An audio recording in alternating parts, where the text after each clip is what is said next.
on preceptors in community agencies Year 1, N equals 33, Year 2, N equals 33, amount of dependency percent not at all dependent 45-40 for somewhat dependent 30-25 very dependent 25-31 note. Only 20 programs use preceptors in Year 1, only 16 programs use them in Year 2.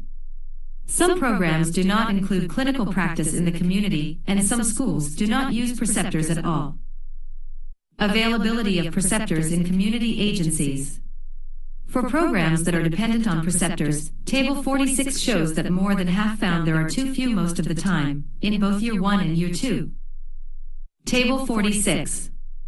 Availability of preceptors in community agencies Year 1, N equals 11, Year 2, N equals 9, availability of preceptors no. Too few most of the time 6-7 adequate most of the time, or always adequate 5-2. Dependency on preceptors in acute care settings.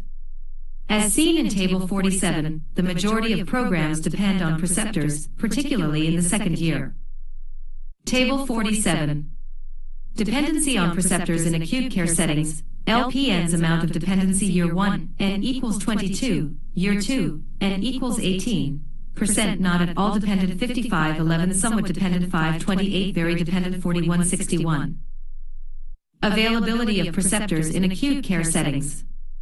Of the 19 programs that reported on the availability of preceptors, 11 found an adequate number most or all of the time in Year 1, and of the 21 programs that reported using them in Year 2, 14 programs, 66% found they were usually or always adequate numbers.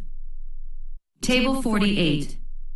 Availability of preceptors in acute care settings, LPN's Year 1, N equals 19, Year 2, N equals 21, availability of preceptors no. Too few most of the time 8-7 adequate most of the time, or always adequate 11-14.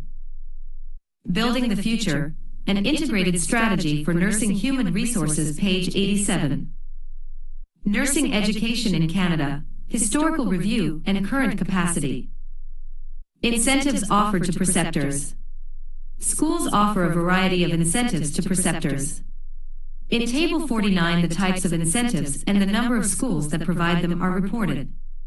A total of 36 schools replied to this question. 7 schools did not provide any incentives to preceptors while 29 provided one or more. Table 49. Incentives offered to preceptors type of incentive no schools, N equals 36. Plaques of appreciation 18 receptions to honor 11 free continuing education 2 status faculty appointment 2 financial honorarium 1 free/discounted tuition 1 lower patient loads 1 secondment to school 1. The most common ways of acknowledging preceptors equals contribution to the education of students is through plaques and receptions. Few schools provided the more costly type of incentives such as honoraria or free tuition, and few offered faculty appointments or arranged for the preceptors to be seconded to the school. A few schools reported that they also provided gifts such as monogrammed watches, gift baskets, and gift certificates for books. 2 write letters of appreciation for their files. 1 school noted that it was not allowed to budget for honorariums. Alternative types of clinical practice. Schools were invited to describe alternative or non-traditional placements they used to help offset limitations in traditional areas. The schools identified Aboriginal reserves, public schools, boys and girls clubs, caste clinics, geriatric facilities, schools for mentally handicapped individuals, and street health clinics. 1 school noted that during SARS a mock hospital unit had been established and students rotated nurse and patient roles, which had been effective. A number of schools indicated that they needed to explore new settings, but they had not had time to do so. Building the future, an integrated strategy for nursing human resources page 88. Nursing education in Canada, historical review and current capacity. 8. LPN education and capacity discussion. 8.1 Organization of practical nurse education in Canada. Practical nursing education in Canada, outside of Quebec, is concentrated in community colleges. In Quebec, it is concentrated in Centres de Formation Professionnels, CFP, under the control of local boards of education, which in turn are administered by the Ministry of Education. Outside of Quebec, the credential that the graduates receive is either a diploma or a certificate in practical nursing, and the right to write the national registration examination. If successful, the graduates become licensed/registered practical nurses, LPN, RPN in Ontario. In Quebec, the students receive a diploma from the Ministry of Education, and the provincial examination is included in their program. With the diploma, the graduate can become a registered nursing assistant. A new player on the scene is the private, for-profit colleges that are found in Quebec and British Columbia. Unfortunately, there is little information about these schools in terms of organization or capacity. As noted earlier, 5 provinces have only one program. In one of these 5, it is offered on only one site, but in the other 4 provinces, the program is offered at numerous sites. Western Canadian community colleges have the capacity to offer their practical nursing programs through brokering arrangements with other colleges. This means that a college with an approved program can make it available to a college in a particular location where there is need and demand for it. It may be that this is a temporary demand, and through a brokering arrangement, this approved program can be offered in a short time and for specific periods of time. Only 7 programs reported that they had brokering arrangements, but these collaborations made the program available to an additional 24 sites. This arrangement seems efficient and sensible. Additionally, some programs offer their program directly but temporarily in some sites. A total of 19 sites were temporary but under the control of 6 colleges.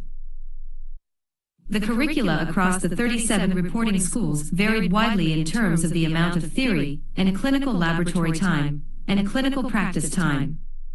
The school with the least amount of theory and clinical practice hours had less than half of what was required by the schools with the greatest requirement. There is no question that the early years of this century have seen some major changes in LPN education. Nevertheless, this range seems huge given that the same credential is granted to schools at both ends of the spectrum, and that there is reciprocity across the provinces and territories. 8.2 Education Sector Capacity, LPNs.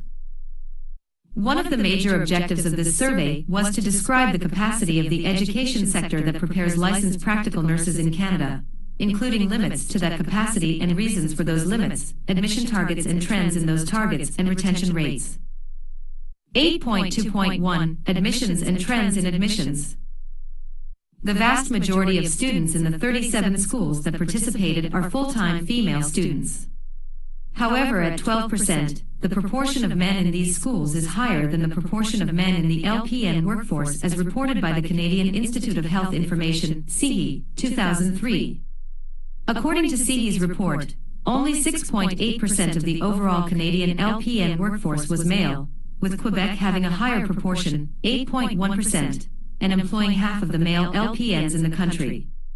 The Quebec Ministry of Education, 2003, provided information on the number of students in the CFP schools in 2002 to 2003. Building the Future, an integrated strategy for nursing human resources, page 89.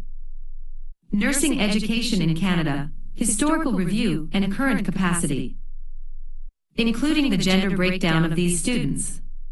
In that year, 8.3% of the students admitted to CFP schools were men, and 8.5% who graduated were men.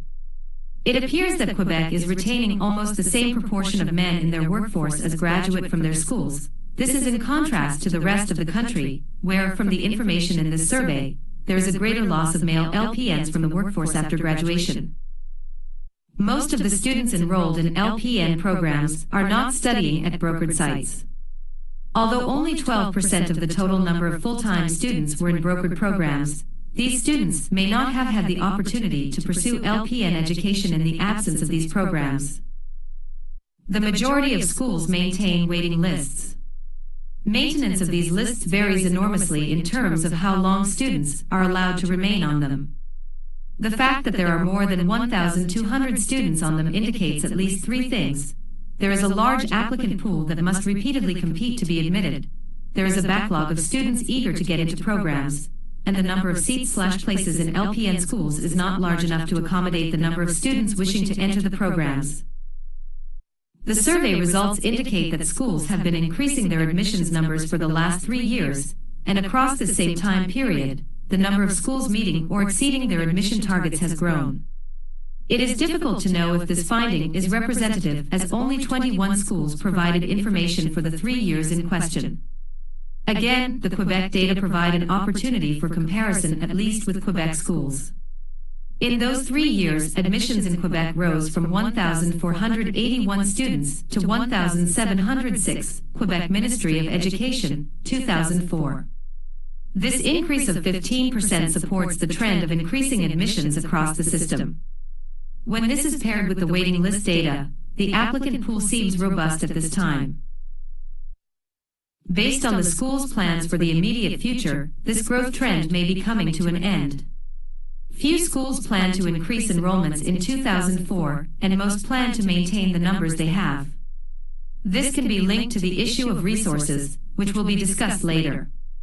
In Quebec, admissions for the period 2002 to 2004 are projected to be static, 1,737, 1,706, and 1,736 respectively. This seems to be reflective of the country as a whole and confirms the survey's findings. Interestingly, this plateau is projected to end in 2005 with a jump in admissions to 1,804 across the Quebec system, and to 1,914 in 2006, Quebec Ministry of Education, 2004. 8.2.2 Retention Rate. This survey is able to provide only rough estimates of retention rates across the system. However, it is interesting that the rates of retention for 4 years are so consistent, at around 70%. Again, information provided by the Quebec Ministry of Education, 2004, is helpful for the purpose of comparison. In 1998, 662 students were admitted, and 472 graduated in 2000 from a 2-year program, for a retention rate of 71%. Rates in earlier years tended to be lower, but projected retention rates for classes entering between 1999 and 2002 ranged from 67% to 76%, Quebec Ministry of Education. It seems that retention rates of around 70% may be the norm. The question is this an appropriate norm? Unfortunately, some schools have very low retention rates, i.e., well below 50%, a plight that is wasteful for students, the schools, and the profession. There has been little research on retention, or its obverse, attrition from practical nurse schools. Most studies have involved only students in programs to prepare RNs. However, one study was conducted specifically on practical nurse students in one school in the southern United States. The reasons: Building the Future, an integrated strategy for nursing human resources, page 90. Nursing education in Canada, historical review and current capacity.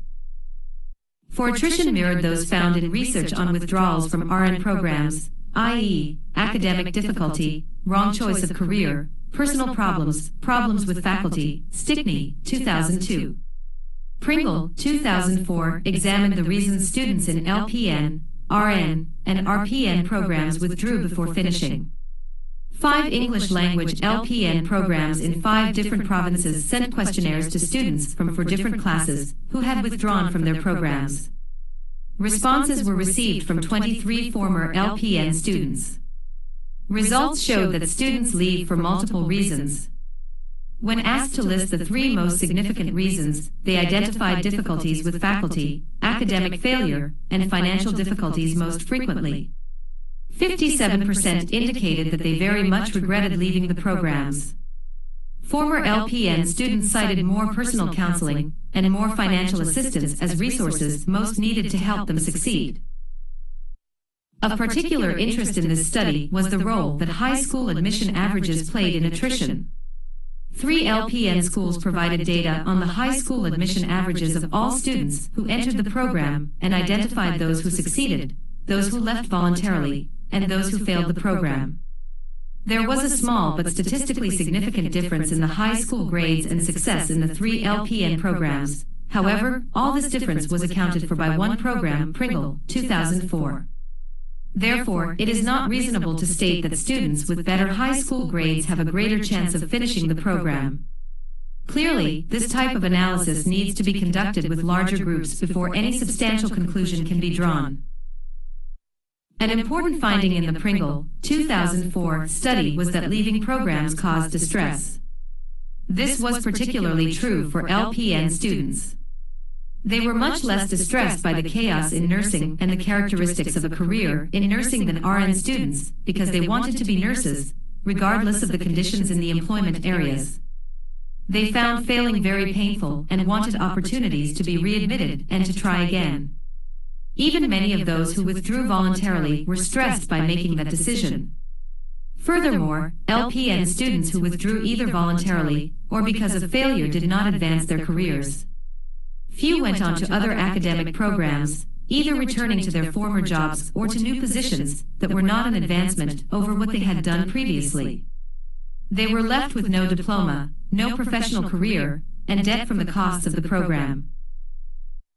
Given the high cost of attrition to students and to programs, every effort should be made to reduce attrition to the lowest possible rate. Retention of 70% may not seem too low, but it speaks to opportunity lost for 30% of students and a 30% loss of employable LPNs. This lost proportion of nurses could go a long way in addressing a shortage. Schools that consistently have retention rates lower than 70% should examine the reasons their students leave and develop corresponding remedies. 8.2.3 Resources to support capacity. Schools of nursing enroll the number of students that their resources allow. Administrators in institutions that house schools of nursing will argue that schools should be able to manage their target student numbers on the dollars they have, but many nursing school administrators find they are stretched to do that. Half the schools in this survey reported that they have insufficient clinical teachers, 40% have too few acute and community placements and preceptors, and about 70% have insufficient backup teachers or the capacity to mentor new teachers. These are core resources to support a nursing program. In contrast, 60 to 80% had enough classroom teachers, space, administrative support, and long-term care placements. Importantly, a large majority had either adequate or excess numbers of applicants to fill their classes. None of the schools indicated that they had sufficient resources in all areas to offer their programs comfortably. Building the Future, an integrated strategy for nursing human resources, page 91. Nursing education in Canada, historical review and current capacity. Schools can get by for a while stretching resources, such as the following: increasing clinical groups and classroom sections, having faculty members work overtime to cover for colleagues who are ill or otherwise unable to work, finding substitute experiences for traditional patient care experiences, and doubling up faculty in offices and having them do their own secretarial work. However, this type of stretching of resources is not sustainable in the long run, and the result is usually a drop in quality of the program and eventually a drop in student applicants when the word gets out that the program is poor. About half of the schools that participated in this survey are at the point of being stretched. Enrollments have increased over the last 3 years and maybe for a period of time before that. 40% of the schools reported that they have inadequate or barely adequate faculty resources for their current students, and all but a small minority of them are competing for clinical placements for their students. On the other hand, they indicated that they could increase their enrollments by about a third with the resources they currently have. This seems inconsistent and even foolhardy, particularly when they responded with similar figures when asked how many they could take if they had additional financial resources. It does not benefit faculty members, students, or the profession if more students are admitted than can be adequately, if not comfortably, managed. In the long run, it will lead to poor quality in both programs and graduates. 8.2.3.a Availability of teachers. The LPN schools were successful in filling their faculty vacancies in 2003, regardless of the level of position, and they described themselves as at least partially, if not fully, satisfied with the quality of recruits. For part-time and full-time contract positions, none of the schools recruited faculty who had only an LPN diploma, but the majority of schools sought people with an RN diploma. This may explain why they are successful in their recruitment, given the very limited supply of master's-prepared nurses. Since RN programs are seeking many faculty members with this level of preparation, as are many clinical agencies, the numbers graduating are simply not sufficient to fill these positions available in LPN programs, CNA/CASN, 2004. Even for full-time permanent positions, most schools sought faculty members with an undergraduate nursing degree. No research was found that could guide school directors in determining the level of preparation that best prepared nurses for teaching positions in LPN schools. Experience and availability clearly have to dictate these choices, and given the level of satisfaction expressed by the majority of schools with their recruits, baccalaureate and diploma preparation may be most appropriate. 8.2.4 Expanding admissions given available resources. While there are inconsistencies in the responses regarding the ability of schools to expand with current resources, there clearly is a view that with additional financial resources, about 60% of schools could expand their enrollments by up to 25%. A constraint on the expansion of some of these schools that could secure enough teachers and clinical placements is insufficient numbers of applicants. This could be overcome with a vigorous recruitment effort. Less than half the schools could expand by 50% because they cannot secure sufficient clinical placements, and 60% do not have sufficient applicants to allow this degree of expansion. Doubling of admission numbers poses more of a challenge to the majority of schools. About 30% indicate that they have access to enough of the key resources to allow them to do it.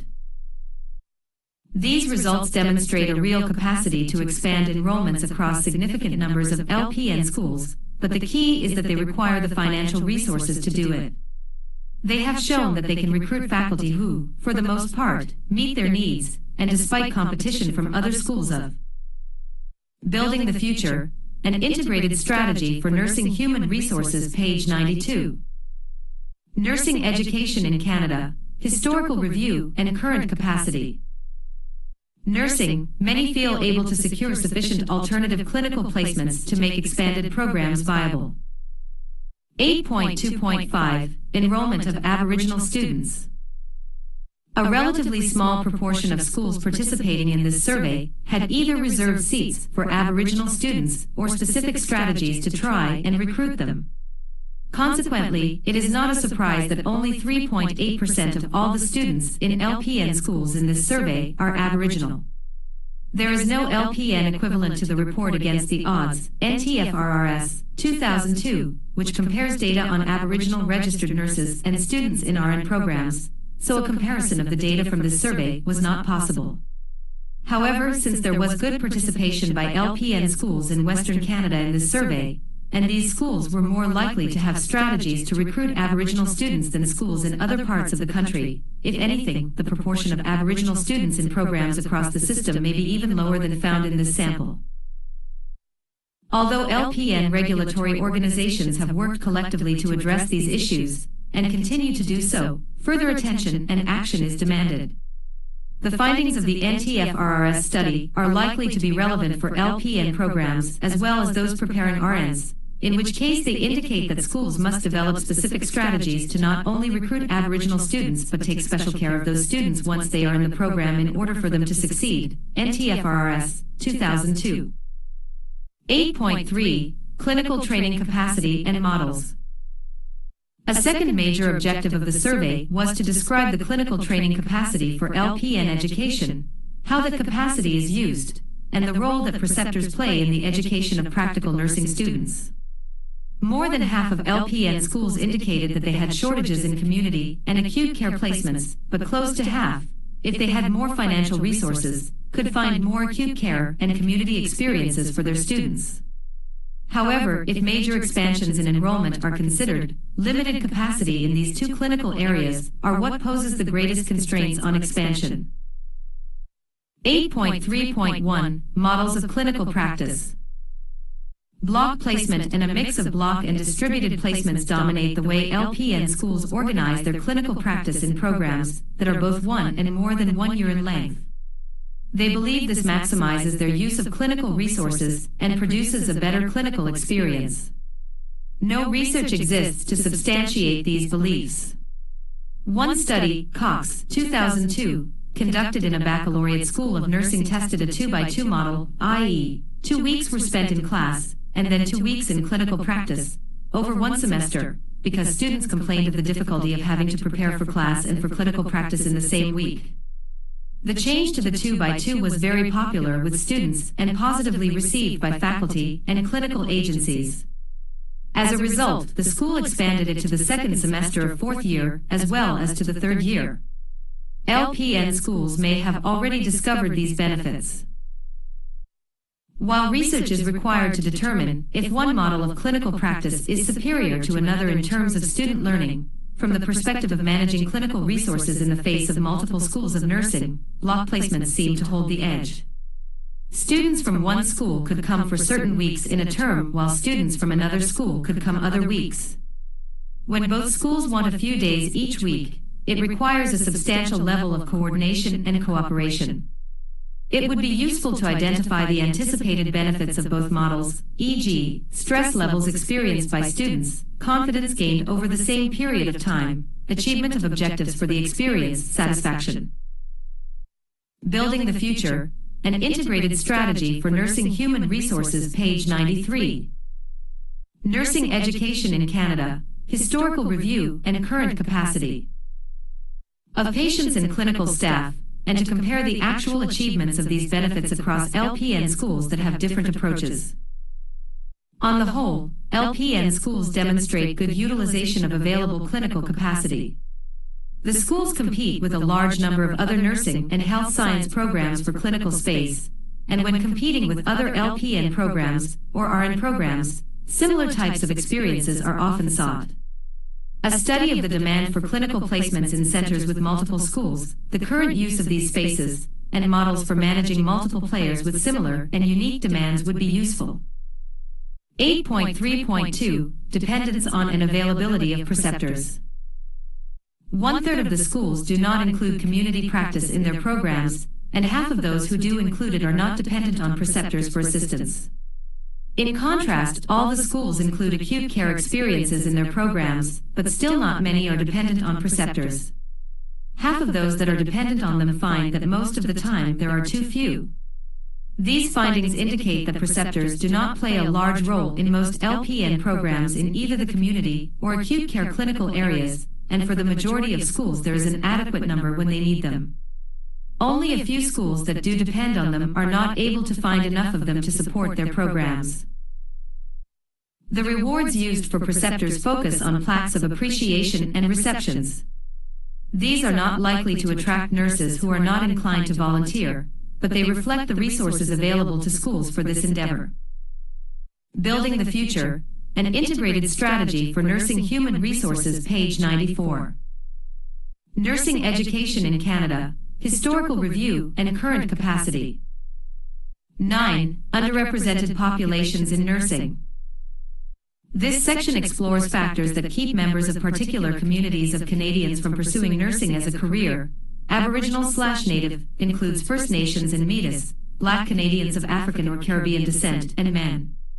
Members of these groups are underrepresented in most nursing education programs and in the workforce. Statistics demonstrate that nursing is an overwhelmingly female discipline. Statistics regarding the number of First Nations nurses are less complete than those for gender, given that the former are self-reported and that reporting is not mandatory.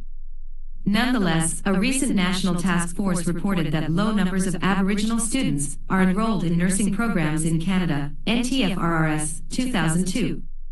Finally, while there are no statistics for other specific cultural groups, there is a perception that particular groups are underrepresented in nursing programs, with Black Canadian students being the group most frequently identified.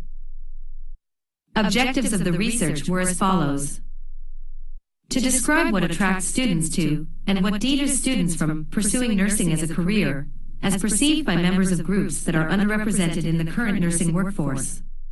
In this case, the groups are Aboriginal/Native, includes First Nations and Métis, Black Canadians of African or Caribbean descent, and men. To identify the barriers to entering nursing, RN, RPN, and LPN, as perceived by students who are members of these underrepresented groups. To describe what would have to change to increase interest in and access to RN, RPN, and LPN education for students who are members of these underrepresented groups. 9.1 Previous relevant Canadian research. 2 recent Canadian research studies that focused on 2 of the groups of interest influenced this study.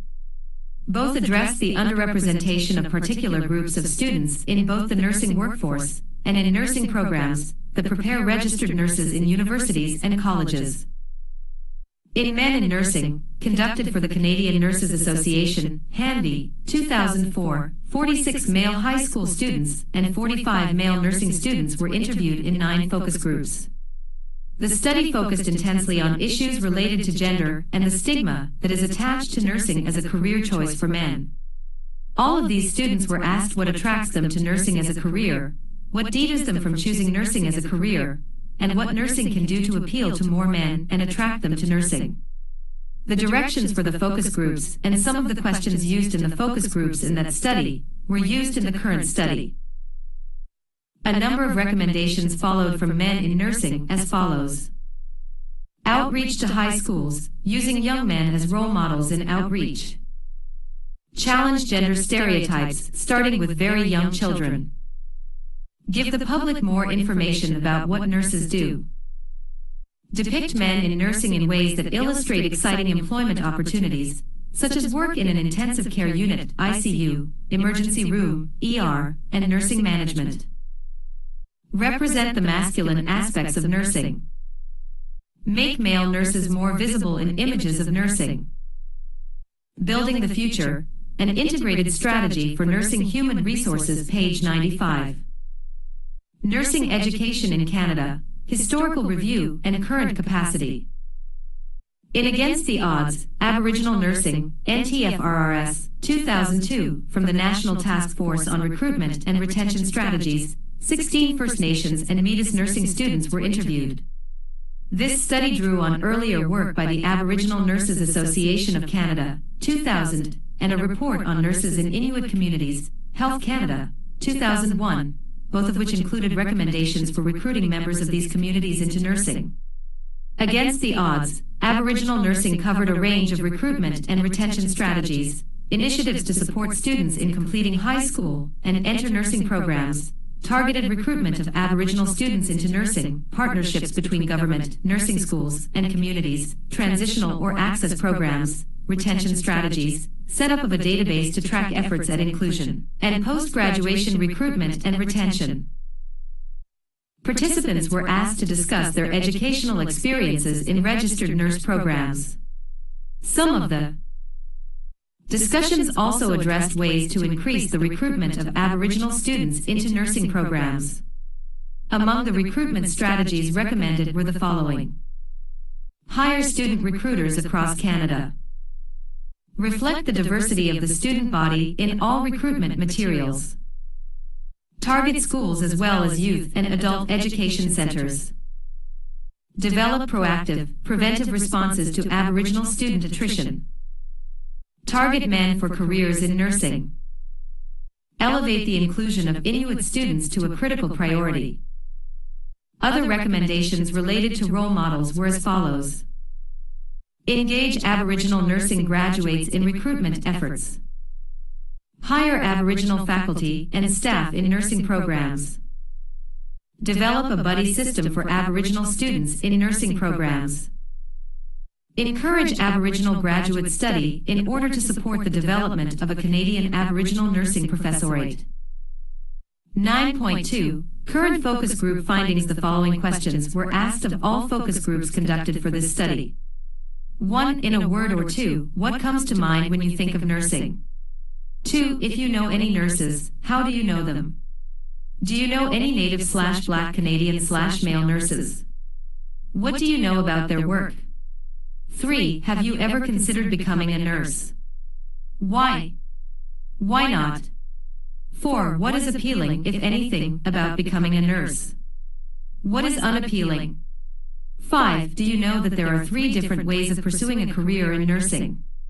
A bachelor's degree prepares students to become registered nurses, a 2-year college diploma prepares students to become licensed practical nurses, and in Western Canada, a specialized 4-year bachelor's or 2-year diploma program prepares students to work in psychiatry as registered psychiatric nurses. A. Does knowing this make any difference to your thoughts about nursing as a career choice? Building the Future, an integrated strategy for nursing human resources, page 96.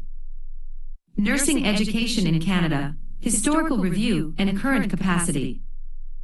B. Would you know how to go about getting information about these programs? 6. What should nursing do to be more attractive to Native/Black Canadian/male students? A. What about the costs of studying nursing? How big a barrier is cost? B. What about the kinds of clinical experience that are required to qualify as a nurse? C. Would a strong mentoring program make a difference? How important are role models? D. Does the location of nursing schools make any difference to the appeal of nursing? 7. How should nursing try to reach more Native/Black Canadian/male students? A summary of the qualitative findings follows, grouped under the following headings: key sources of information and influence, perceptions of nursing as a career move, and educational factors. 9.2.1 Key sources of information and influence. 9.2.1.a Nurses participants know. Many examples were raised in each focus group of nurses students knew who were either family members, the family members of friends, neighbors, or friends. Aboriginal students. Aboriginal students knew many nurses, many of them Aboriginal. Black students. Black Canadian students also knew many Black Canadian nurses. In the focus groups for Black Canadian college students, many, although not all, said that the messages they get from nurses they know, such as family members who are in nursing, are frequently negative. The consensus was that they had been actively discouraged from entering nursing by family and other Black Canadians they knew. Male students. Unlike the male nursing students in the CNA Hanvey 2004 study, most of the male students reported that they did not know any male nurses and hence had no role models from which to form opinions. In the focus group of male university students, students were emphatic that parents do not encourage male students to go into nursing. In fact, parents discourage this choice for male students who are going to university. If I say I want to be a nurse, my parents wouldn't allow me because of all the money that they've invested in me. It's not worth it. 9.2.1.b Social context, racism, cultural issues, stereotypes. Aboriginal and Black students. Both Aboriginal and Black Canadian students identified concerns of racism when they think about entering nursing. One Native student expressed this in the following way: students want to be accepted into the group, and it's hard if someone's putting you lower. Some people can't handle racism. The theme of belonging was also voiced by a Black Canadian student who raised questions about the challenges of work in a profession that is not ethnoculturally diverse. She asked, "Are you going to be happy in that culture of just pure like European Caucasian people, or are you going to go to the States or go somewhere else and be like better paid, and work with more people I can identify with? I can actually identify with them socially and actually feel comfortable there." Black students. Discussion among Black Canadian college students returned many times to the barriers created by systemic and individual racism in nursing, both in nursing education and in the healthcare system. The very low representation of Black Canadians in nursing management was named as Building the Future, an integrated strategy for nursing human resources, page 97. Nursing education in Canada, historical review and current capacity. Something that prevents the recruitment of Black Canadian students into nursing programs. One student put it this way: "So when I'm saying that you need people in positions of power, I mean not just light-skinned people, you need dark-skinned people too, so that darker-skinned people see this. And it comes down to self-esteem. If they don't see people that look like them in certain positions, they're going to think that they can't do it, and they are going to end up, dropping out or not even doing it in the first place." Another student raised a doubt about whether patients really want to receive nursing care from Black nurses. She said, "There's a lot of patients what prefer white male doctors, so maybe there's a stigma for nursing as well, and you just haven't looked into it." A number of Black students said that nursing is unappealing in light of goals for the social advancement of those in Black Canadian communities. It should be noted in saying this that most of the Black Canadian students who participated in the focus groups identified that they were of Caribbean descent. One student said, "I think a lot of Black people are trying to get over these issues of slavery and have to think to do a job in this day and age that brings you right back, forget about it." One student explained that with my family, most of them are nurses, so I wanted to change the legacy of that. Black students expressed that while they are underrepresented in the ranks of registered nurses, they are very heavily represented in LPN nursing. This reality is encapsulated in the following statement: "It gets more diverse as you go lower." One student talked about the reasons nursing is less appealing to younger Black Canadian students than it was to the first-generation Caribbean Canadians of color. "I don't know the different terms like the one registered nurse, but like the lower class one, where you're pretty much just like taking care of people, that wouldn't appeal to younger people. The older people, who just came like from the Caribbean, they are probably used to taking care of people. They go into kind of like domestic, hands-on work, but for us who are actually born here, it's not appealing for us. It seems like almost housekeeping or just like taking care of people, and it doesn't seem as sophisticated." Male students. Male students discuss the gender stereotypes that turn nursing into a stigmatized career choice for men. Many said that this stigma is a powerful barrier that would, on its own, prevent them from considering nursing as a career, although the pay might be good enough to overcome this. This is consistent with the focus and directions of the CNA Hanvey 2004 study of high school and male nursing students. Male students voiced that both men and their employers open themselves up to legal charges based on fears related to men and sexual touch. I think a lot of it has to do with sex, but like aside from that, we all like as a society like value the role of mother, and the role of mother tends to be associated with a nurse. You're sick and in the hospital and you know, some 6-foot-tall football player comes in to change your 4. That's a very different feeling than someone who looks like your mom. Male. Nurses expressed that they were not sure that patients really wanted to see men in nursing and suggested research should be done about this. 9.2.1.c Outreach. All participants. In every focus group, some discussion occurred about people who encouraged or discouraged students from pursuing nursing as a career. These influences went well beyond the indirect influence of personal role models. These were active and direct influences. Students in all of the focus groups agreed on the importance of improving outreach to students at the elementary school and high school levels. Aboriginal students, Black Canadian students, and male students all spoke of the importance of sending representatives of their groups to do outreach. Building the Future, an integrated strategy for nursing human resources, page 98. Nursing education in Canada, historical review and current capacity. In each group of the participants who had seen university recruiters come to their high schools to talk about career options, none had ever seen a nursing program representative. This is consistent with the CNA study, Hanvey 2004 findings. Aboriginal students said they had never had a representative of nursing or nursing education come to their schools on the reserves, although visits by recruiters for the RCMP were commonplace. Students thought that outreach should start as early as possible, and that included some form of ongoing outreach even at the elementary school level. They said that youth begin to think about career choices as early as grade 7 and continue thinking about them throughout high school, so intensive outreach and recruitment programs should begin then. According to a male student, another opportune time to do outreach to university students is in their first year or 2 at university, when some students are changing their minds and deciding on new directions for study.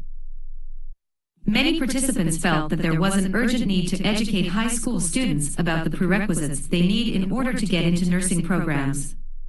A number of Black Canadian university students indicated that they had dropped science courses in high school because they didn't understand the value and importance of the courses, and because they thought that they might do poorly and lower their grade point averages if they stayed in these courses, and thus hurt their chances of going to university. Some students who did this now have regrets, as they are finding their options limited. Black students. In one of the focus groups for Black Canadian students, a student who is involved with the Future Teachers Club of the University of Toronto made a case for the startup of a Future Nurses initiative at the university. There are 2 other such clubs running on campus, one in engineering and one in law. This is a very sophisticated program that includes multiple outreach strategies involving students, guidance counselors, teachers, and community members, and the use of videos, posters, career fairs, and professional shadowing in a process that supports minority students over a number of years as they move from high school to university and on to professional training. Male students. Male students suggested that recruiting campaigns should highlight the technological aspects of nursing and provide more information about the courses that men would find interesting. This is consistent with the recommendations of participants in the CNA Hanvey 2004 study of men in nursing. 3/4 positive perceptions. Aboriginal students. A number of First Nations students reported that Native band councils actively encourage Native students to study and to consider entering a profession such as nursing. Native students also expressed that family members have tended to encourage them to consider entering nursing. One Native man described a First Nations health team he had worked with in a hospital in Western Canada. The team actively encouraged Native people in that system to enter nursing and supported them in staying. This approach reportedly had some successes. 9.2.1.d Personal experience, media reports.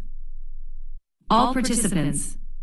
Some students knew nurses, not personally but from work in a hospital or in another healthcare setting. These students could speak firsthand about their experiences working with nurses in hospitals or long-term care facilities. For example, I worked in a hospital for about 12 years, and I know it's not really wise to make generalizations, but some of the nurses that I ran across there are some of the most miserable, overworked, stressed out people I have ever met. And it's kind of sad because, of course, you hear about all of the stuff that they don't have the right equipment to work with. Building the Future, an integrated strategy for nursing human resources, page 99. Nursing education in Canada, historical review and current capacity. They don't get paid as much as they should be and stuff like that. It's watching them, you know, it's kind of depressing sometimes. It was possible to observe from what was said how the influence of nurses that students know personally interacted with other factors that affected how students see nursing. For example, a male student who described the stress and overwork of the nurses he knew also recounted his own personal experience with a backlog in a hospital emergency department, and also referred to news reports he'd heard about government cutbacks, nursing shortages, and hospital layoffs. It is important to note that one source of knowledge available to students, such as the nursing students they know personally, operates not as an isolated factor, but very much in conjunction with positive and negative information from other sources. Frequent references were made in the focus group discussions to the poor treatment of nurses. Speaking about how he had seen patients treat nurses, one student said, "I see that they go and help these old people, which is fine, right, but they've got to sponge them down, and they get cranky and they yell at you and hit you with their canes. I've seen it happen." Poor treatment referred not only to poor treatment from patients, but poor treatment by the government, and also within the medical system. One student commented, "I'm just thinking of the ways nurses are treated that need to change too. I think the way nurses are perceived needs to be changed. First they fired them, then they shut down beds and stuff, and then they rehire them again, and now who knows what's going to happen." Aboriginal students. One Native man described a First Nations health team he had worked with in a hospital in Western Canada. The team actively encouraged Native people in that system to enter nursing and supported them in staying. This approach reportedly had some successes. 9.2.2 Perceptions of nursing as a career. 9.2.2.a Diversity of nursing profession and practice settings. Participants in all the focus groups were asked whether they were aware of the 3 ways it is possible to enter nursing: by earning a bachelor degree to prepare for nursing, by earning a diploma to prepare for practical nursing, and by earning a degree or diploma to prepare to work as a registered psychiatric nurse. All participants. Although the question of what students know and understand about the various nursing professions did not generate much discussion among students, it was nonetheless an important one. Many students did not have accurate information about what nurses do, or how much they earn, or about the many possibilities for nursing employment. These issues are all related to the question that was asked about nursing professions, and they are critical to how students consider career options, but they emerged in discussions related to other questions. It is important to note that students, in much of what they reported, did not identify the nurses they knew with nursing professions. When asked, many students were not aware whether the nurses they knew were RNs, LPNs, or RPNs. Students had reached conclusions about the appeal of nursing as a career independent of considerations related to the different nursing professions or the different areas of nursing practice. The following sentiment from a student serves as an example. She linked her disinterest in nursing to what she knew from her mother, who used to work in an old age home as a nurse, and it's the stories that she told me that's kind of drawn me away from it. Building the Future, an integrated strategy for nursing human resources, page 100. Nursing education in Canada, historical review and current capacity. Students in one focus group realized after some discussion that they had erroneously been associating nurses with a single practice setting, such as a long-term care facility or a hospital. Others confused the various options of nursing professions with the different areas in which it is possible to practice nursing. However, some students were also aware that nursing can be a very different experience in different settings. Participants repeatedly said that the appeal of nursing can vary, depending on the area of nursing or the setting in which nursing is practiced. Students stated consistently that nursing can be more appealing in some settings than in others, depending on the preferences of individual nurses. One male student put it this way: if you tell people these are the various levels or the various streams of nursing professions, you would have more people interested in the program instead of just seeing nursing as this one-track, one-dimensional profession.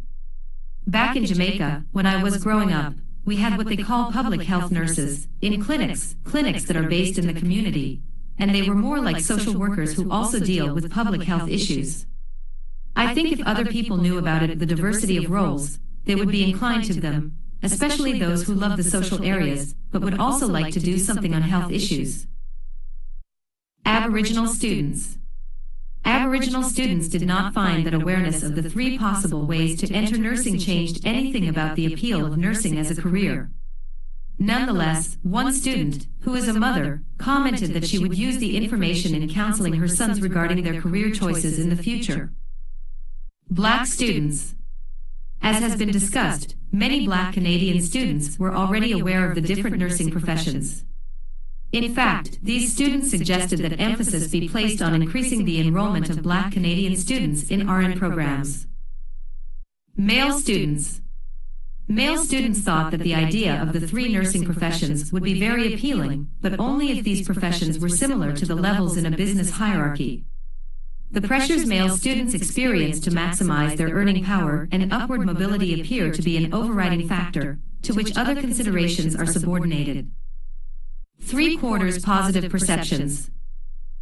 All participants. Some students identified particular areas of nursing that appealed to them.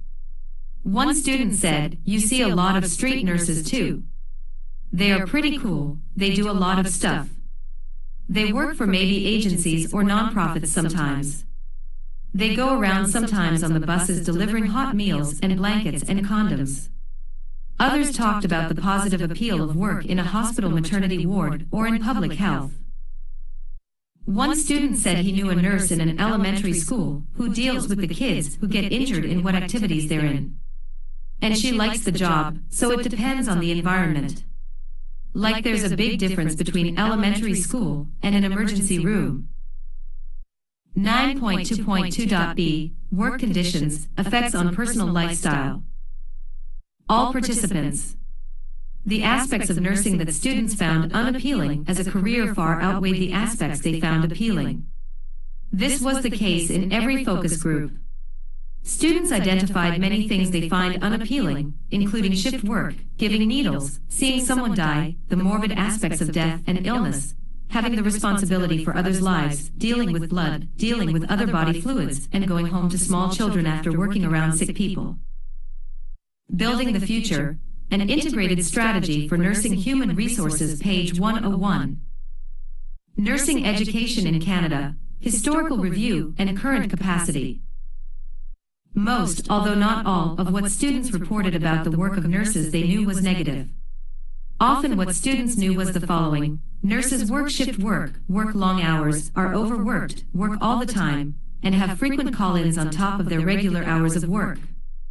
That is, nurses not only have poor work conditions, they lack control over their work conditions. As a male student said about a nurse he knew, she suffers from ulcers now and she can't get another job. Because of her seniority, she's stuck at the night shift. These negative aspects of nursing were highlighted repeatedly. Nurses work with contagion and may go home to small children, and they may experience emotional trauma from witnessing death or severe injury, and from the stress of an epidemic such as SARS. Many students expressed that the risks involved in assuming responsibility for people's lives was too great for them to imagine. Students talked about the negative health effects of the stress of nursing on the energy, personalities, and health of the nurses they knew. One student said about the mother of a friend, "She's basically stuck in that profession, but it just seems stressful from her point of view. It makes me think that, okay, I wouldn't want to go into this profession if I'm going to come home and be stressed out all the time, being tired and complaining about things in my life." A male student spoke about his neighbor who is a nurse. By now, because she's a middle-aged woman, it takes a toll on her doing night shift. And she said that, well, one of the main factors is the sleep problem because it screws up your sleeping pattern along with, not sleeping at night. 3/4 positive perceptions. All participants. Students talked much less about the positive experiences of nurses they knew than the negative experiences. However, a few positive aspects of nursing were highlighted. One student recalled what a friend had told him about nursing. She enjoyed it because it was so many things always happening at once, and it was like such an adrenaline rush that you were always doing something. And it was just like a high almost for her because it's like you just go from one patient to another, and things are moving so quickly, and you're not really having time to think about it, but you're doing it, and you're doing your job well. A number of students said that nursing in hospitals are appealing because the work experience they offer is very social. Another student put it this way: you have a group of people that you are kind of connected to once you are on the floor, so it's kind of like you can build relationships and also help one another. If one is tired, then you can kind of let another person help you. Like there's room to kind of make bonds and work together as a team. That's what I think is kind of appealing. But then it can be a negative because you might not get along with the people that you work with. Male students. Male students in the college student focus group engaged in comparisons of professions based on weighing appealing and unappealing factors such as shift work and salary. One student said, "We're going to have to deal with shift work just the same in frontline social work, depending, because there's obviously agencies that work on the nights. A lot of frontline social workers work shift work. I'd rather be a nurse and work for $40 an hour than a social worker earning $18 or $20. 9.2.2.c, Professional Status, Treatment and Recognition. All participants. A strong theme was the inadequate recognition nurses receive for the work they do. Participants saw nursing very much as a form of invisible work. As a nurse, you stay behind the Building the Future, an Integrated Strategy for Nursing Human Resources, page 102. Nursing Education in Canada, Historical Review and Current Capacity. Scenes for your entire life. Okay, you're earning $60,000, $50,000, but at the end of the day, you've worked a 12-hour shift and nobody knows. Male students. In all of the focus groups, students talked about the treatment of nurses in relation to their place in the medical hierarchy. Male students focused on this particularly, as in this example, I mean the doctor does sort of the brain work, and then the nurse is just standing, the nurse just implements the doctor's orders. Male students said they had heard that nurses are treated disrespectfully by doctors, that doctors tend to speak down to nurses and think of themselves as superior. The only report contradicting this came from a student who knew a male nurse who reported that doctors treated him respectfully. Students in every group discussed the fact that changing the term nurse to health professional would raise the status of nursing and suggest the inclusion of men. Students all agreed that this would raise the appeal of nursing to male students. Students suggested ways of challenging gender stereotyping in order to break down the stigma of nursing as a career choice for men. Male college students engaged in brainstorming about how the airlines had successfully attracted men to work with airlines by making changes to the title and uniforms of stewardesses. They talked about how calling men chefs instead of cooks increases the status of the work, making it more appealing to men. They recommended that similar adjustments would be necessary if nursing is going to be successful in its appeal to men. These masculinizing strategies are similar to those described by Hanby, 2004, based on interviewing male nursing students and male high school students. Male students said repeatedly that nurses' responsibilities don't reflect their expertise. As they discussed the question of hierarchy, it was clear that many of the men saw a desirable career as one that promised them many work opportunities as well as upward mobility. One student talked about how having a professional degree offered more opportunities, as happens in business and engineering, for example. Another developed the upward mobility aspect further, saying, the fact remains, you have to work your way up. But with nurses, they work and a lot of them just remain nurses. Even my friend's mother, she's got her PhD, she's a registered nurse and she's still a nurse. Male students also said they think that men value status more so than women, as is reflected in the following. Men like to be called something more after their name. You know, you're Michael, the nurse. You know, you say Dr. So-and-so, or you say so-and-so, masters in social work. You don't say that with a nurse.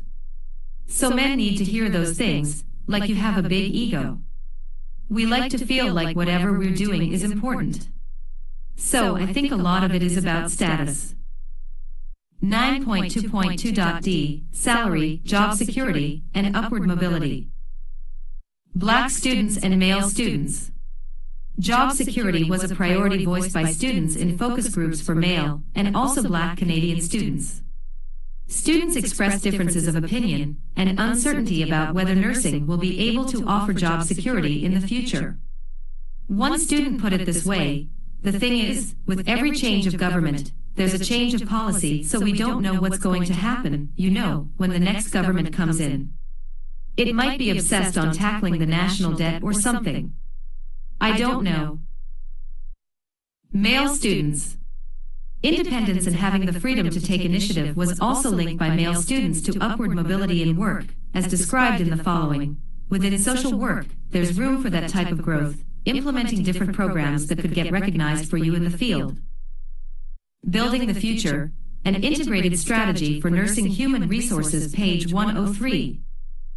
Nursing education in Canada, historical review and current capacity. And the next job you have could be high up in the administrative position, cause they know you to be a self-starter who is able to implement programs. 3/4 positive perceptions. All participants. The high salaries that some nurses earn hold a definite positive appeal. However, most of the students in the study had very little idea how much nurses earn, or how to find out this information. Those who had some ideas about what nurses earn had very different ideas about those salaries. Most of the participants did not understand that nurses in different nursing professions and in different practice settings can earn sizably different salaries. One of the things students in every focus group saw as appealing about a nursing career was the freedom to work in other countries, particularly in the United States, where students believed they would earn more money and enjoy more responsibilities as a nurse. 9.2.2.e, Independence, freedom to take initiative. Male university and college students underlined repeatedly that independence was very important to them. One student put it this way, you're being told from the chief, like the head of nursing, this is what you have to do. The head nurse is being told this is what she needs to do to tell her nurses to do, whereas in social work, there's, a lot of room to, do your own thing, and I think that's important for me. Male students associated the freedom to take initiative with intangible personal rewards, as well as with greater recognition for their contributions. It's self-rewarding. For our youth services, I started off 2 of my own programs, and there's something I can just start doing on my own. 9.2.3 Educational Factors. 9.2.3.a Educational Requirements. All participants. A problem voiced by many students was that they lacked the science and mathematics prerequisites to apply to nursing. This was a barrier that prevented them from considering nursing as a career choice. Aboriginal students. First Nations students suggested that a science-based access program, such as the Transitional Year Program, at the University of Toronto be developed to help students without high school prerequisites to enter nursing programs. This was consistent with the findings of Against the Odds, NTFRRS, 2002, to the question about clinical placement requirements. The only response to this was from Aboriginal students who suggested that it should be possible for students to do placements on their reserves. They claimed that this would make nursing education more appealing. 9.2.3.b Costs, Funding, Scholarships. All participants. All participants suggested that financial incentives and scholarships would make nursing more appealing, particularly now, with increased educational requirements to qualify as a nurse. Students proposed that incentives such as a cash payment be given to students upon entering nursing programs, or that students receive a free year of tuition in the upper years of the program. Male students engaged in discussions in both focus groups that exemplified the kind of comparative process students use in evaluating the desirability of career choices. They weighed the pros and cons and compared their career options by considering a number of possibilities together. Weighing the cost of education against the earning potential of a career was a focus of discussion for male. Building the Future, an integrated strategy for nursing human resources, page 104. Nursing education in Canada, historical review and current capacity. University students. One student said, schooling anywhere is expensive, so if you want to make up the costs that you incurred for education of being a doctor or a nurse, it's faster if you become a doctor, and then you can pay off the debts and loans. First Nations students and Black Canadian students voiced similar concerns. Aboriginal students. Aboriginal students had unique concerns related to the costs of nursing education. Native students identified funding as a major issue. Although Métis students do not receive band funding, First Nations students can be sponsored to attend various university programs by their bands. However, sponsorship requires yearly renewal, and students reported problems with the reliability and continuity of band funding. Some Native students avoid the sponsorship process completely because of long waiting lists, e.g., 2 years. Concerns such as these are also reflected in the NTFRRS report, 2002. One student spoke about the fact that other government funding available to Native students covers the 2-year program in nursing, but not the 4-year RN program. Native students in one focus group agreed that it would be effective if bands put a percentage of their funds aside to support students in nursing studies. Black students. The need for special forms of additional financial assistance was unquestioned among Black Canadian university and college students. Black Canadian students agreed that financial support, including scholarships, is a necessity for students in their communities. One student noted, based on his own experience, that scholarships don't necessarily reach the people who need them. He said, "I agree, scholarships would be such a good idea, but I mean there are so many scholarships that are out there for not just nursing but scholarships in general, and people don't apply for them at all. That's what you have to address. You have to address why people don't use the resources that are available." Another student suggested that a scholarship system administered by local community agencies might be helpful, like Jamaican Canadian Association or Tropicana. It takes the right agency to deliver it to because, if it's coming from some place where you can't really associate with it, why would you go and access it? If you're always hanging around certain places where your own people are, you're not suspicious of them, it's easier for those agencies to bring things to you. Black Canadian students voiced serious concerns about changes in the Ontario Student Assistance Program, OSAP, that are penalizing those who are most in need of financial assistance, e.g., fewer grants and more loans. These students discussed the reluctance of students from immigrant communities to assume educational debt due to a lack of financial backup from family or financial inheritance. Opinions on this subject varied, but clearly it was an issue of serious concern for some students. Black Canadian students described their sense that, while interest is being paid to inclusion, other forms of exclusion, such as the OSAP changes mentioned above, are actually increasing. For this reason, these students suggested that increasing financial aid would make nursing more appealing to Black Canadian students. 9.2.3.c Location of schools. Aboriginal students. The location of schools was a significant issue for Aboriginal students, both in relation to the availability of programming and culture shock. One student said, "My cousin didn't become a nurse, she became an RCMP instead because it was so far to travel to the nursing program." Another student described the experience of a friend who left the reserve to study nursing. Her mother took care of her son while she left the reserve, and the school location was 3 to 5 hours away. That had hard effects, not only of where the school location was but of how hard and demanding the school was for her to get those qualifications and everything, having to leave her son and travel all the way. Building the Future, an integrated strategy for nursing human resources, page 105. Nursing education in Canada, historical review and current capacity. Other Native students also supported the view that nursing schools must be located closer to northern communities to make them more accessible so that Native students don't have to move far away from their families or move with their kids. People quit in our program because they miss their family too much. Some are trained to live off the land, they can't adjust to the city life. They would be able to adjust easier if they made it closer to where they live. These issues were also discussed in the NTFRRS 2002 report. 9.2.3.d Cultural sensitivity and relevance, language, type of medicine. Aboriginal students. Aboriginal students agreed on a number of things that would increase the appeal of nursing to Aboriginal students. They were in agreement that nursing education could be more open to tradition or a holistic way of healing people. There'd be more people in the population interested.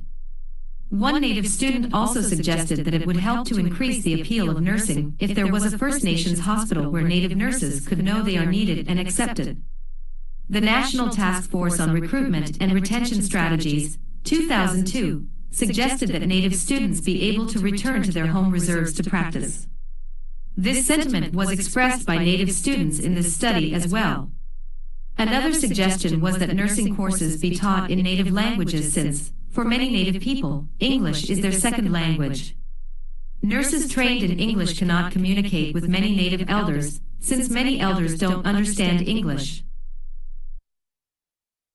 Many First Nations students said that nursing is unattractive to Native students due to the conflict between Western medicine and traditional healing and traditional medicines. My view on psychiatric nursing is terrible, that they drug people up and it's just awful. I mean, I wouldn't want to do that. I find it very inhumane and it's harmful. I know a lot of people who are victims of the psychiatric system who got ECT and their lives are ruined, who got hooked on drugs. I just think that's an awful thing, psychiatric nursing.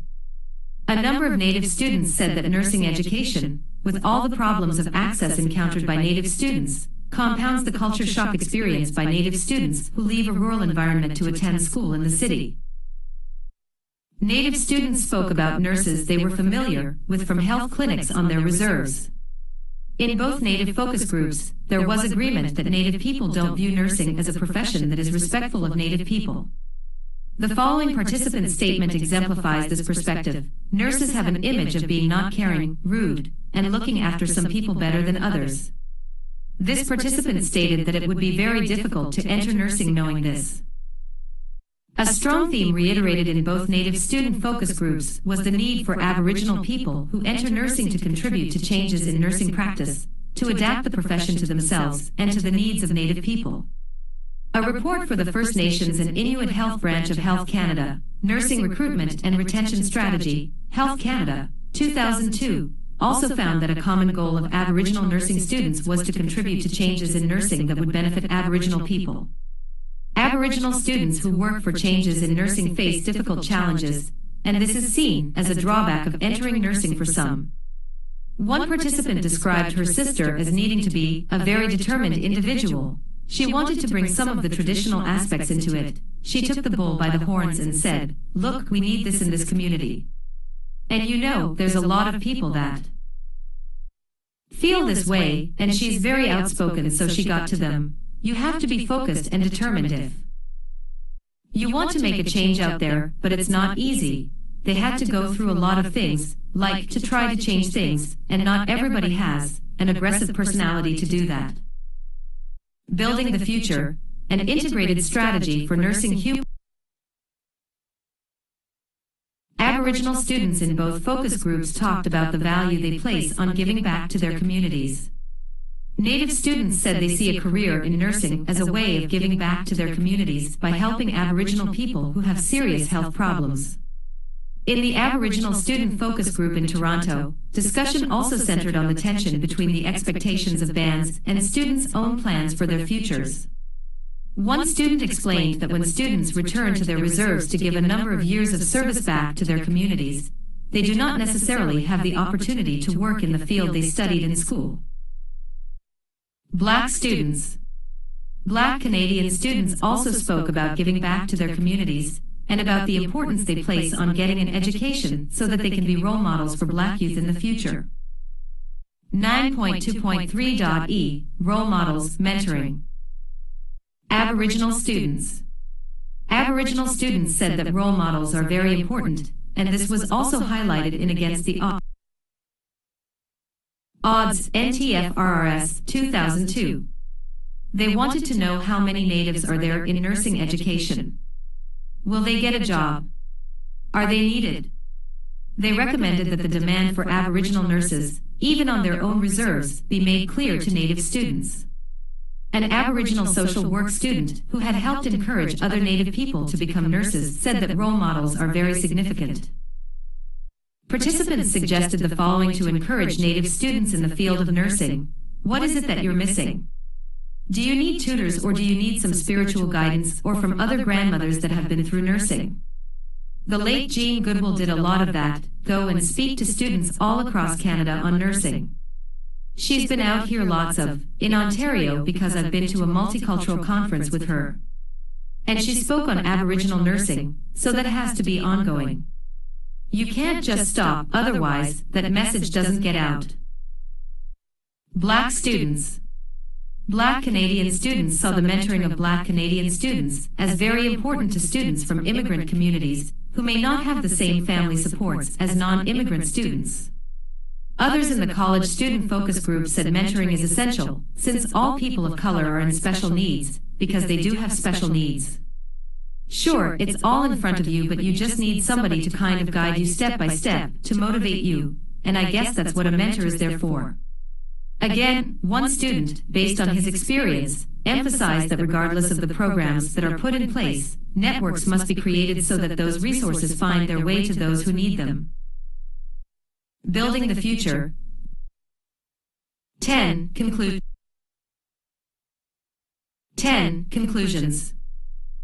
10.1 LPN, RN and RPN education in Canada.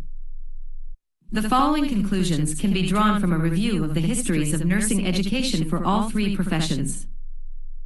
A. There is a remarkable lack of collaboration and communication among them. B. There is little evidence of planning for students to work together to learn the scopes of practice of each and appropriate ways of working together. C. There may be advantages to all three professions working together in the future to confront the issues of a nursing shortage, to pressure schools to expand enrollments, and to highlight the limited availability of clinical practice opportunities. 10.2 Educational and clinical capacity of schools to prepare RNs. Regarding the capacity of schools of nursing to prepare RNs, the following conclusions can be drawn. A. Admissions to schools of nursing that prepare registered nurses have increased over the period 1997 to 2001, and there is some evidence that further increases have occurred through 2003. These increases have allowed enrollment to recover to levels not seen since the mid-90s. There is also some evidence that admission increases may be plateauing as of 2004, as schools struggle with limitations in clinical placements for students in the community and acute care settings, and with limitations in their ability to recruit clinical teachers and preceptors. B. Schools are recruiting large numbers of faculty for all types of positions, and are reasonably successful in securing faculty with the types of preparation they are seeking. Nevertheless, there is evidence that enrollments in graduate programs in nursing are insufficient to meet the demands of the education sector, let alone the healthcare sector. The areas in which faculty are in shortest supply are mental health, maternal child, pediatrics, public health/community, and acute care nursing. In other words, there are shortages in virtually every area of nursing. C. Clinical placements in acute care and in the community will continue to be major limitations in schools' capacity to expand their enrollments. D. 60% of RN schools have insufficient resources for the number of students they currently enroll.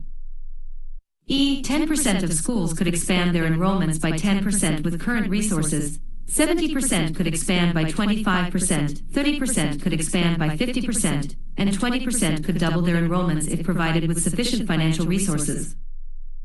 F. Retention rates are poor, particularly in diploma schools, which wastes the resources of these schools, creates significant distress for many students who withdraw, and unnecessarily reduces the numbers of potential nurses available to the healthcare system. These poor rates may reflect the inadequate level of resources that schools are coping with, which may not be sufficient to provide the faculty and financial support required by students. Baccalaureate schools do better, with retention rates of approximately 80%. Building healthcare system. Conclusions that can be drawn in answer to the question about the use of clinical practice environments and the role that preceptors play include the following. A. There is enormous competition for access to clinical experience among schools of nursing and with students from other health science disciplines. B. There is a preponderance of distributive clinical placements from Monday to Friday on days and to a lesser extent, evenings, which may not be the most efficient use of clinical resources. C. There is essentially no research to guide schools in determining which model, distributive/block, of clinical practice uses practice environments most efficiently and effectively. D. Schools are dependent on preceptors in the senior years of nursing programs in both community and acute care, and about a third of schools cannot access preceptors in sufficient numbers to meet their needs. E. Preceptors receive very modest incentives to participate in the role. 10.3. Educational and clinical capacity of schools to LPNs. Canada is fortunate to have an excellent distribution of programs to prepare LPNs across the provinces and territories. Programs, particularly in Western Canada, have developed ways of increasing access by establishing temporary sites and brokering their programs to other colleges without programs. However, the wide range of theory and clinical practice time required in the LPN programs across the provinces that results in the same credential is unsettling. Attention should be paid to the equitability of these programs, as the requirements are different across the country. In response to the first question about the capacity of schools to prepare LPNs, the following conclusion can be drawn. A. The rapid increase in enrollments in LPN schools over the last 3 years is coming to an end because of a lack of resources, particularly those related to access to clinical placements in acute care hospitals and limited access to faculty for clinical teaching. B. 50% of the LPN schools in this survey do not have sufficient resources for the number of students they currently enroll. The resources in shortest supply are acute care and community placements, faculty to supervise students clinically, and faculty to provide backup should any of the teaching staff be absent. C. With current resources, 30% of schools have the capacity to increase their enrollments by 10%, and 10% of schools could increase enrollments by 25%. However, with increased financial resources, 50% of schools could increase enrollments from 10 to 25%, 40% could manage 50% increases, and 30% could double their enrollments because they have access to the necessary faculty, clinical placements, students, space, and administrative assistance, but they do not have the financial support to Acquire them. D. The majority of schools are able to find sufficient numbers of faculty members with credentials they are seeking to fill the vacant positions. The favored credential is a baccalaureate degree in nursing. 20 to 100%. There is an opportunity to reduce the number of students who withdraw either voluntarily or through academic failure. F. Too few LPN schools make special efforts to recruit Aboriginal students, and as a result, there are few Aboriginal students in the programs. G. The proportion of men in these LPN programs is 12%, and the number who remain in the workforce even lower. The following conclusions can be drawn in answer to the question about the use of clinical resources. A. These LPN schools use clinical resources well, including use around the clock. B. These schools make use of block placements to maximize the effective use of resources. C. These LPN schools compete for clinical placements with many other nursing, both LPN and RN, and health science students. D. For the most part, preceptors do not play a big role in the education of LPN students, but where they are used, most schools are able to recruit sufficient numbers of them to meet their needs. 10.4. Underrepresented groups in nursing. The exciting thing about the study of underrepresented populations in nursing is that the findings suggest so very many ways that nursing education can improve outreach, and also appeal to the hearts and minds of Aboriginal, Black Canadian, and male university and college students. Black Canadian university students engaged in a very interesting discussion about whether they are getting an education based on what they are interested in and passionate about, or whether they see education as a means to a definite practical goal such as a professional career.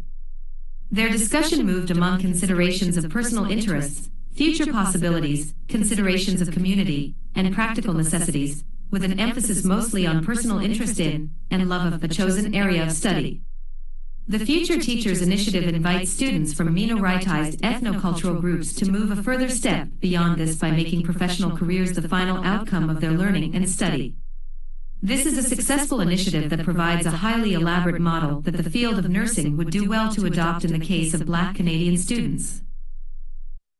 Nursing education outreach may also be able to use information such as that gathered in this study to build the perception that nursing education provides opportunities to increase personal worth, to support personal development, including after graduation from nursing, and to promote the social advancement of Black communities. Nursing education can also appeal to the goal of Black students to become needed role models to youth in their communities. Aboriginal students spoke about the appeal of responding to the enormous need that exists to provide nursing care to Native people in a way that that population will perceive as respectful and as harmonious with their cultural and traditional ways. This is an ambitious objective, but one that Aboriginal students who participated in this study all spoke about and resonated with. The need is there. The question is, how can the formal systems of nursing and nursing education combine their goals of recruiting more Aboriginal students into nursing with the vision and goals of Native students to change nursing? The full answer to this question is somewhat outside the scope of this project, but certainly the Building the Future, an integrated strategy for nursing human resources, page 110. Nursing education in Canada, historical review and current capacity. Possibilities are very exciting, and the probability is very high of recruiting Native nursing students if their goals are respected and met. Many of the students who participated in the focus groups lacked information about the different nursing professions, about nurses' salaries, and about different types of nursing practice. Given that students clearly engage in complex comparisons of tuition and salary and work conditions when they are considering career options, how can they do this effectively without complete and accurate information? It's not possible. Nursing education can do a much better job of informing students about the practical side of what a nursing career has to offer. From comparisons of focus groups discussions, it was very clear that male students blend practical necessities with future possibilities. They want to know there will be room for upward mobility in future employment. In order for nursing education to appeal to them, these concerns will need to be addressed directly. Male students stated clearly that salaries are the most effective promotion of nursing possible. For some, this factor outweighed many other concerns. This is supported by the fact that, upon learning more about the salaries of nurses, some male students indicated that they were more interested in nursing as a career option than they had been previously. Nursing education might consider ways of appealing to the parents of prospective students, since parents and families exert influence on students' career choices. Inclusive images of nursing on posters or in videos could feature students' parents. The parents of Aboriginal, Black Canadian, and male students could be appealed to based on the concerns voiced by these students. The tremendous barrier that racism poses is one that nursing can take on in the ways nursing students suggested, by increasing the visibility and the profile of Aboriginal, Black Canadian, and male nurses in nursing practice, in management, and in nursing education. This is how the image of nursing can change. It is interesting to note that not a single participant saw nursing as a means to become a nursing educator, even though one of the students said he was considering teaching and saw it as a profession that was somewhat less stigmatizing for men. This is yet another door that nursing education could open to students, particularly those students who are committed to the advancement of their communities. The need exists for increased financial assistance. This was voiced in connection with Black Canadian students particularly.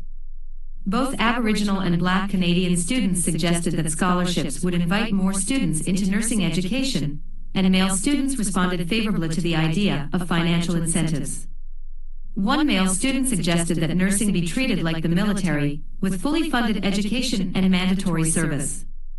Also, it was very poignant and worthy of serious note that one Black Canadian student voiced concern that special forms of financial assistance to Black Canadian students be handled, as much as possible, in a way that avoids backlash, i.e., that Blacks are seen as getting special treatment not available to other students who may be as needy and worthy.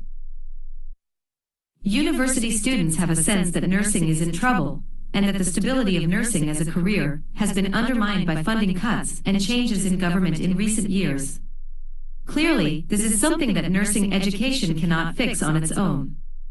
However, providing information about the things that are being done by government to shore up the job security and work conditions of nurses will be important if future generations of students are going to consider nursing as a career choice. Building the Future, an integrated strategy for nursing human resources, page 111. Nursing education in Canada, historical review and current capacity. 11. Recommendations. 1. One of the major constraints on the expansion of programs to prepare RNs is the availability of faculty members with master's and doctoral preparation. Therefore, it is recommended that enrollments in graduate programs be expanded immediately. Special initiatives to make it financially possible for students to study full-time are needed. As a model for achieving this goal, nursing traineeships awarded to students by the U.S. federal government should be explored. This was started in the 1960s to address a shortage of master's-prepared nurses. The expansion of doctoral programs requires the availability of more doctoral and postdoctoral fellowships funded at levels that make full-time study realistic for nurses. 2. Clinical education of students is a critical component of nursing education, and yet it is difficult to identify best practices in clinical nursing education. Expansion of both LPN and RN programs is constrained by perceived limits in the capacity of acute care and community practice environments to absorb more students. Therefore, it is recommended that an immediate study be undertaken of how to maximize current clinical resources. Secondly, it is unlikely that all of the clinical practice needs for the current level of enrollment, let alone an expanded one, can be met within the available practice environments. Therefore, it is recommended that funds be made available to all schools of nursing to introduce or expand the simulation opportunities available to their students. This would help to conserve the clinical practice opportunities for those activities and processes that cannot be learned through simulation alone. As well, consideration should be given to establishing some central simulation laboratories that could be used by several schools of nursing, and potentially by other health science disciplines, for their training needs. 3. Half the schools of nursing that prepare LPNs, and 60% of those that prepare RNs, describe themselves as highly stressed and having difficulty managing the numbers of students they have with the resources available to them.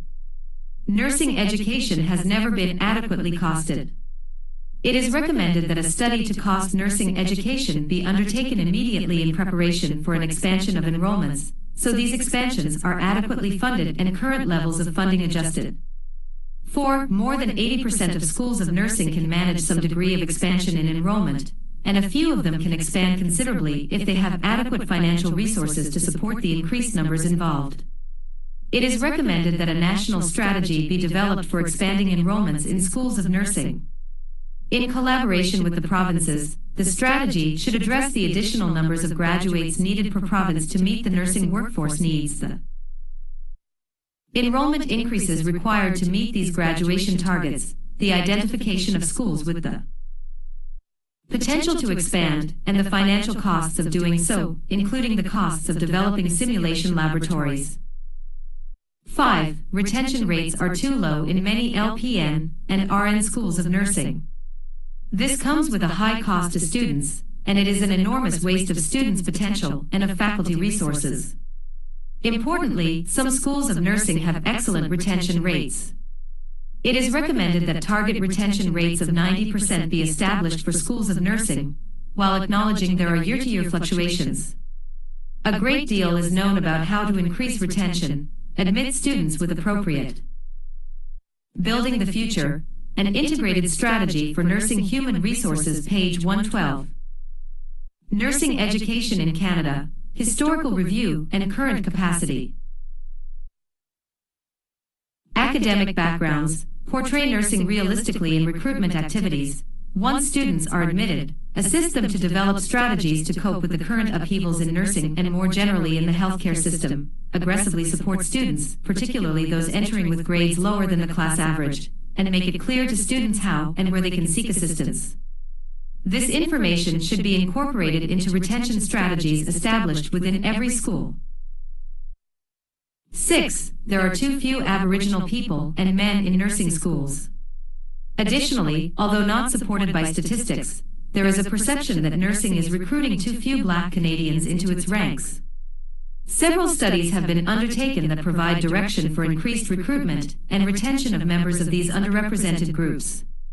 It is recommended that specific recruitment initiatives be developed by schools of nursing to attract Aboriginal students based on recommendations identified in Against the Odds, National Task Force on Recruitment and Retention Strategies, NTFRS, 2002, and by replicating the activities undertaken by several schools in Western Canada that have been successful in both recruiting and retaining Aboriginal students. Similarly, recommendations in the report Men in Nursing, Hanvey, 2004, should be followed to attract and retain men. The participants in the focus group study conducted as part of this project added new perspectives and ideas about how to recruit students from the three populations of interest. There is a need to make the view of nursing and nurses held by university and college students, their families, and perhaps the public at large more positive. This means a public relations campaign that is beyond the scope of any one school of nursing. Health Canada, professional nursing associations, and provincial/territorial health ministries should combine efforts to position nursing in a positive light. This includes correcting the view that nursing is only about blood, needles, death, and mess, that nurses are invisible members of the healthcare team, that nursing is not a prestigious career, and that nurses' working conditions are uniformly negative. The opportunities to give back to Aboriginal and Black communities through nursing are important messages for potential students from those communities. Emphasizing the career opportunities in nursing is needed, including the opportunities in management and teaching, and the salaries available for these positions. The issue of racism in nursing cannot be ignored because of its impact on recruitment. The quote from a young person in a focus group involving Black students, "It gets more diverse as you go lower," is an indictment of nursing's openness to people of all races, particularly among the registered nurse and registered psychiatric nurse professions. 2. It is important that practicing nurses be made aware of the impact of their behavior and attitudes on Aboriginal and Black communities, and frankly, on all communities. Every nurse is potentially a role model, and the impression that each nurse makes on the people she/he cares for can be profound. This is particularly true in Aboriginal communities, where the need to portray nursing as a desirable career to young Aboriginal people is crucial. Individual nurses may be the most important and influential tool in this recruitment strategy. 3. The recommendation from men that the nursing consider changing the name of practitioners cannot be dismissed. Nurse and nursing are intrinsically female names, and it is difficult for most men to embrace them and identify with them. Perhaps it is time to take this recommendation seriously. Building the Future, an integrated strategy for nursing human resources, page 113. Nursing education in Canada, historical review and current capacity. 4. Finally, carefully designed recruitment initiatives are needed to present career opportunities, not job opportunities, in nursing to students from these three underrepresented groups, at the elementary level in grade 9, and to students in first year of university and college. These are critical years in which career decisions are made. Sending nurses from these three groups to recruit in schools is crucial to the success of these recruitment efforts. 7. There is a need for greater communication, and potentially collaboration, across the educational sectors of the three nursing professions. At this time, there are Northwest ongoing mechanisms in place to allow this communication to occur. Therefore, it is recommended that a mechanism, such as a council, be established, with representatives from all three nursing professions, with the objectives of enhancing communication among the three professions, planning for interdisciplinary collaboration, and presenting a coherent, collaborative, and mutually respectful face of nursing education in Canada. Building the Future, an integrated strategy for nursing human resources, page 114. Nursing education in Canada, historical review and current capacity. References: Aber, C.S. and Arathuzik, D., 1996. Factors associated with student success in a baccalaureate nursing program within an urban public university. Journal of Nursing Education, 35, 6, 285-288. Aboriginal Nurses Association of Canada, 2000. Recruitment and Retention of Nurses in Isolated Aboriginal Communities, a Preliminary Analysis of Strategies. Ottawa, Ontario, Aboriginal Nurses Association of Canada. Alcock, D. and Arthur, H.M., 2003. Federally and provincially funded nurses research activity and capacity building in Canada in 2002. Ottawa, Ontario, Health Canada, Office of Nursing Policy. Association of New Brunswick Licensed Practical Nurses, 2003.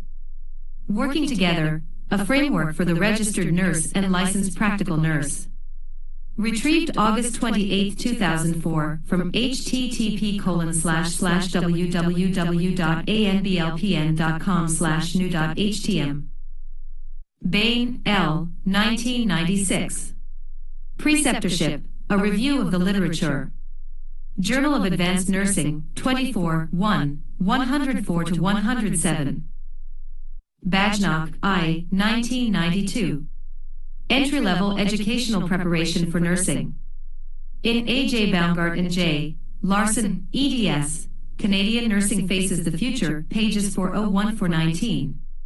St. Louis, Missouri, Mosby. Baumgart, A.J. and Kirkwood, R., 1990. Social Reform versus Educational Reform, University Nursing Education in Canada, 1919-1960. Journal of Advanced Nursing, 15, 510-516. Boland, C.M. and Granger, P., 2003. High School to Nursing. Canadian Nurse, 99, 3, 18-22. Brush, B.L. Sokowski, J., and Berger, A.M., 2004. Imported Care, Recruiting Foreign Nurses to U.S. Healthcare Facilities. Health Affairs, 23, 3, 78-87. Canadian Association of Practical and Nursing Assistants, CAPNA, Special Committee. 1984, February. The Present and Future Role of the Practical Nurse/Nursing Assistant in the Canadian Healthcare System, Final Report. Ontario, author. Canadian Institute for Health Information. 2003, Workforce Trends of Licensed Practical Nurses in Canada, 2002. Ottawa, Ontario, author. Canadian Institute for Health Information. 2003a, Workforce Trends of Licensed Practical Nurses in Canada, 2002. LPNDB, Licensed Practical Nurses Database. ISBN 1-55392-276-1. Ottawa, Ontario, Canadian Institute for Health Information. Canadian Nurses Association and Canadian Association of Schools of Nursing, CNA/CASN, 2004. The National Student and Faculty Survey of Canadian Schools of Nursing 2001 to 2002. Ottawa, Ontario, author. Catholic Encyclopedia, 2004. Jean Mans. Retrieved